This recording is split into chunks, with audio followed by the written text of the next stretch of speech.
كل سنة وحضراتكم طيبين. طلعنا بقى من رمضان وطلعنا من العيد متختخين وعايزين نخس شوية، فحبينا نعمل عيش الردة جميل، يعني عيش الحبة الكاملة زي ما انتوا شايفين كده. القمح اللي انتوا شايفينه زي الدهب كده لسه طالع من الأرض. طيب أنا ما عنديش قمح عايزة أعمل العيش بتاع الحبة الكاملة. هنعمله بمنتهى السهولة، حتى لو ما عندكيش قمح هنعمله بمنتهى السهولة. طب الكلام ده ازاي؟ حتى لو تغضي يعني انت ماشية بتعملي رجيم وماشية مع دكتور تغذية وقالك كلي نص رغيف، النهاردة معايا تاكلي رغيف كامل، لان الرغيف فيه رده عباره عن نشواته قليله، صحي للغايه. مرضى السكر معانا برضو العيش ده صحي ليهم، لان يا جماعه العيش الابيض ده مضر جدا جدا جدا. حبيت اعمل لكم العيش الاسمر الجميل، ويلا بينا. بس قبل ما نبدا الفيديو نسمي الله ونصلي على الرسول. بسم الله الرحمن الرحيم. اللهم صل وسلم وبارك على سيدنا محمد افضل الخلق اجمعين. السلام عليكم محترمين اليوتيوب، لايك وشير وسبسكرايب للأصل مميزه. طبعا تحط لايك الفيديو، واللي ما اشتركش يشترك في القناه ويدفع على زر الجرس علشان كل ما انزل الفيديو يوصلك اشعار بيه. واتمنى ان تشاركوا الفيديو ده بين اصدقائكم علشان تعمل فايده للجميع. واتكلمنا كتير ويلا بينا. معانا 3 كوبايات من الدقيق العادي خالص، ومعاهم كوبايه من الرده. الردة دي يا جماعة اللي مش عارفها اللي هي قشور القمح. الردة دي يا جماعة بتشبع للغاية، يعني بتشبع وما فيهاش أي نشويات خالص. احنا بنحطها علشان بدل ما تاكلي نص رغيف تاكلي رغيف. وطبعا تديكي العيش الأسمر الجميل. خلي بالك إن الدقيق اللي قدامك ده دقيق بلدي، مش دقيق يعني جميع الاستخدامات. انت معرفتيش تجيبي دقيق بلدي، هتجيبي دقيق عادي جميع الاستخدامات اللي بتعمل بوه كحك البسكوت أي حاجة. فلو تلاحظي إن العيش أسمر قوي علشان الدقيق اللي أنا مشتغلة بيه بلدي، غير كمان حاطة كوباية رده عليه. طيب ملحوظه حابه اقول لك عليها، كوبايه الرده دي هتاخديها تنعيمه كده في الكب قبل ما تشتغلي، وبعد كده معاكي عجان على ايدك ما فيش مشكله خالص. هنبدا نخلط الدقيق على الرده مع بعضهم في العجان او على ايدك، ما فيش مشكله خالص. خلي بالك يا جماعه، انا عامله فيديو برضو على عيش السن، هسيب لكم اللينك في صندوق الوصف بتاع عيش السن. لو حابه تعملي عيش السن الاسمر سن يعني، هقول لك هسيب لك اللينك بتاعه في صندوق الوصف. اللي مش عارف صندوق الوصف فين هيضغط على العنوان مره هيظهر له كلمه المزيد. هسيب لك اللينك بتاع العيش السن فيه. انا بقول لك ما تنسينيش في اللايك، يا ريت تكوني اشتركتي في القناه. بعد كده بنخلط الرده على دقيق في العجان او على ايدك. طبعا هنضيف الميه تدريجي. هنحط معلقه كبيره من الخميره، وهنحط نص معلقه صغيره من الملح، مفيش اكتر من كده خالص. طيب الميه هتبقى عامله ازاي معانا؟ طبعا انا هضيف الميه تدريجي وهقول لك في الاخر خد قد ايه ميه بالظبط. متفقين؟ يعني في العجان يعني هيتعجن حوالي 10 دقايق، يعني 7 دقايق في العجان كده. لو انت هتعجني على ايدك هتعجني 10 دقايق. اهو انا بحط معلقه كبيره من الخميره، عليهم نص معلقه صغيره من الملح. تخيلوش يا جماعه العيش ده صحي وطعمه جميل جدا. انا كنت منزله فيديو على العيش بالابيض والعيش السني، بعتولي كتير قوي، قعدت تقولي لي عيش الحبه الكامله نهون.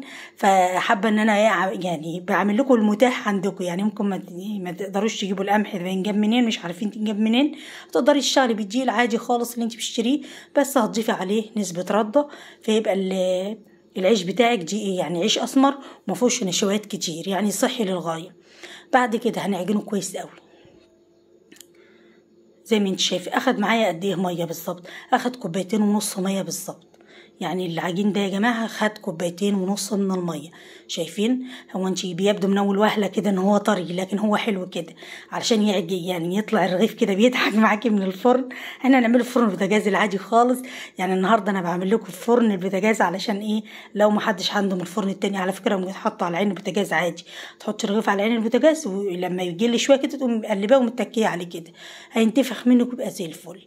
بعد كده بعد ما عجناه هنسيبه يخمر حوالي نص ساعة. يعني المية طبعا احنا مدفين المية علشان يخمر بسرعة، من نص ساعة لساعة الا ربع، عشان العجينة ايه مش كتير ولا حاجة. بعد ما تخمر معايا بجيب ردة، اجيب صينية كده وارشها الردة. عفوا، برش الصينية ردة كده وببدأ اقطعه. طبعا قطعيه صغير ما تكبرهوش، يعني ايه يفضل انت ما تكبروش علشان ايه تعرفي ايه تبططيه وتعرفي تشيليه. بنقطعه زي ما انتم شايفين اهو، بس طبعا اسيب مسافة بين واحد وواحد، كل رغيف في رغيف بسيب مسافة، وما تكبرهوش علشان تعرفي تشيليه والشيل بتاعه سهل. اهو شايفين ببل يجي ميه، وبعد كده ايه بقطعه بمنتهى السهوله. هتقطعيه حتت يعني قطع صغيره زي ما انت شايفه كده. بعد ما خلصته ده كان شكله، هنسيبه برضو يرتاح حوالي 10 دقايق علشان ينفرد بمنتهى السهوله. بس اهم حاجه اغطيه علشان طبعا ما يعملش طبقه قشره على الوش. بعد كده بنجيب رده، طبعا بنشتغل بالرده يا جماعه علشان الرده قلت لك ان هي يعني ما فيهاش نشويات وبتشبع، يعني مشبعه للغايه. يعني انتوا كلكم عارفين الحبوب الرده اللي لما يكون حد يعني عامل نظام غذائي بياخد حبوب الرده دي علشان ايه تنفنش في البطن كده، فايه تخليكي ايه شبعانه كده. فدلوقتي رده يعني حاجه طبيعيه احنا بنعملها وفي بيتك ومضمونه. طيب هتاكلي رغيف بدل نص، هتاكلي رغيف اكنك كلتي نص بالظبط، لان هو فيه كميه رده ايه بزياده يعني. فبعد كده اهو رشه تنسيم دقيق بسيطه على الوش علشان طبعا النشابه ما تلزقش، وبرضه بدي النشابه تنسيم دقيق بسيطه، خلي بالك مش كتير علشان وش الرغيف يطلع قلت لك بيضحك كده ومنور اهو زي ما انت شايفه كده. بس ما فيش اكتر من كده، اجيبه يمين وشمال كده لحد ايه ما ادور. ومعايا صينيه من غير دهن اي حاجه خالص، بحطه في الصينيه اهو. اهو زي ما انتم شايفين هحطه في كل صينيه 3 على حسب بقى الصينيه اللي عندك. طيب تسويه بدرجه حراره عامله ازاي؟ انا هشغل البوتاجاز اعلى درجه حراره عندك. خلي بالك ان العيش الاسمر يا جماعه غير العيش الابيض. العيش الاسمر بياخد يعني بيحب النار العاليه جدا، مش بيحب النار الهاديه. يعني هتعلي اعلى درجه حراره عندك وهتنزلي الشبكه لتحت، يعني ايه فوق قعريه الفرن على طول تحطي الشبكه، وبعد كده اول ما تلاقيه احمر من تحت هترفعيه لفوق وتشغلي عليه الشوايه. يعني مفيش اكتر من كده، سهل وبسيط للغايه. ما تخلوش كميه الكومنتات جات لي كتير قوي على العيش يا جماعه. في بعض الناس بيسالوا على العيش الاسمر والعيش الحبه الكامله والكلام ده، وهوريكم برضو بعد كده القمح وازاي القمح بيطلع من الارض وكل حاجه هوريها لكم ان شاء الله. اهو زي ما انتم شايفين بحطها اهو. اخلص كل كميه بقى وارجع لكم واوريكم بيتخبز في الفرن ازاي. بعد كده حطيته في الفرن اهو. خلي بالكم منزل لي خالص الشبكه فوق القعريه على طول. اول ما بينتفخ معايا هو لونه القعريه بتحمر برفعه لفوق واشغل الشوايه. شايفين الجمال؟ بحطه 3 في 3 كده. بعد ما خلصته ده كان شكله ما شاء الله. طبعا لونه اسمر شويه بزياده علشان قلت لكم ان الدقيق اصلا اللي انا اشتغل بيه بلدي كمان، يعني في نسبه رده غير الرده كوبايه الرده اللي انا عملتها. ما عندكيش دقيق بلدي هتجيبي دقيق جميع الاستخدامات عادي خالص ويبقى عيش زي الفل معاكي. شايفين العيش من تحت ومن فوق عامل ازاي؟ ما شاء الله عليه تحفه. انا عايزاك تجربيه وتبعتي لي كومنت وتقولي رايك فيه. طالعين قلنا من رمضان والعيد مكلبظين كده ومنتفخين كده علشان الكحك طبعا والبسكوت. فاللي عايز يعمل رجيم يلا يبدا.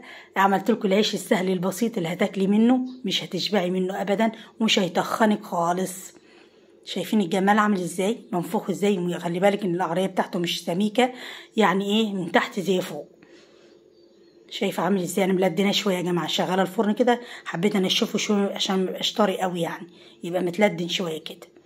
واسيبكم في رعايه الله وامانه. انتظروني ان شاء الله في فيديو جديد والى اللقاء، والسلام عليكم ورحمه الله وبركاته.